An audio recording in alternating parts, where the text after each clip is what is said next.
In today's video, I'm going to teach you how to create group messages in Slack. To get started, open your browser and head to slack.com or launch the Slack desktop app if you already have it installed. Make sure you're signed in and looking at the correct workspace, especially if you're part of more than one.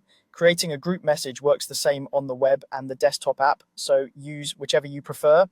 Once Slack is open, look for the plus icon that starts a new message. You'll typically find it in the sidebar near direct messages or at the top of the interface. Click that plus icon to open the composer. If you see options, choose message to open a fresh conversation window. At the top of the compose window, you'll see the to field. This is where you add the people you want to include. Start typing a teammate's name, then select them from the list.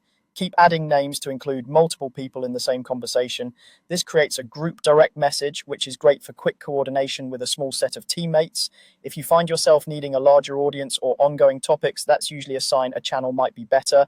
For now, keep it focused to the people who need to be in the loop. With your recipients added, move down to the message box and compose your note. Be clear about the purpose right away so everyone knows why they've been included. You can mention teammates with the @ sign to direct attention, share links, and paste screenshots. Use formatting tools to make your message easy to scan, bold for key points, bullets for short lists, and line breaks to separate ideas. If a file would help, attach it using the paperclip or plus button. A concise, well-structured message reduces back and forth and helps the group respond faster. When you're ready, click send. You can also press enter to send. If you want a new line instead, use shift plus enter. Once sent, your group message will appear under direct messages in the sidebar, so you can return to it anytime. Everyone you added will receive a notification based on their preferences, and all replies will stay within this same group conversation. That's it. Open Slack, start a new message from the plus icon, select message, add multiple recipients in the to field, compose your note, and click send.